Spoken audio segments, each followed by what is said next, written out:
જય માતાજી મિત્રો, આજે સુરેન્દ્રનગર જિલ્લાના પોંડ ગામથી આપણા મિત્રો પધાર્યા છે અને એમને આપણને 1,06,000 રૂપિયાનું આપણી સંસ્થામાં યોગદાન આપ્યું છે. તો એમને જ આપણે પૂછીએ કે તમને પ્રેરણા ક્યાંથી મળી અને તમારા મનમાં અહીંયા સુધી આવવાના જે વિચાર છે એ ક્યાંથી આવ્યો એમ. તો આપણા સુરેન્દ્રનગરના ધાંગધ્રા તાલુકાથી આપણા ભાઈઓ આવ્યા છે. તો કઈના છો પ્રોપર તમે? અમે તાલુકો ધાંગધ્રા, જિલ્લો સુરેન્દ્રનગર, કલ્યાણપુર ગામ. શું નામ છે આપનું? ઘનશ્યામભાઈ બુટાભાઈ ડોડિયા. તમારું નામ શું છે? ભાટિયા ગફલભાઈ કેરભાઈ, ગામ કોણ, તાલુકો ધાંગધ્રા, જિલ્લો સુરેન્દ્રનગર. તમે ક્યાંના છો? પ્રવીણભાઈ ઝાલાભાઈ ડોડિયા, ગામ કલ્યાણપુર કોણ, તાલુકો ધાંગધ્રા. તમે? અમે કોંઢ ગામ, તાલુકો ધાંગધ્રા, જિલ્લો સુરેન્દ્રનગર.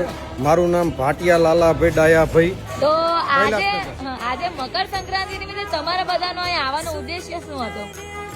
અમારો ઉદ્દેશ્ય એ હતો કે બાપુને મળવું અને બધે આ બધું જોયું. અમને બાપુની ખૂબ સેવા, એની કોઈ વાત ન થઈ એવી છે, એવી મજા આવી, એટલે અમે આ બધાએ દાન કરવા માટે આવ્યા હતા.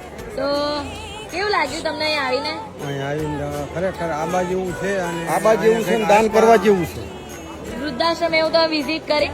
એની કોઈ વાત જ ન થાય. આ તો બાપુને ખૂબ ખૂબ આભાર કહેવાય કે આ કોઈ એક વ્યક્તિથી ચાલે એવું જ નથી, તો ભગવાનની દેણ કહેવાય કે આ ચાલે છે. કેવું લાગ્યું તમને અમારું મહીપતિ ફાઉન્ડેશન? એની વાત જ ન થાય. વાત જ ન થાય? ના.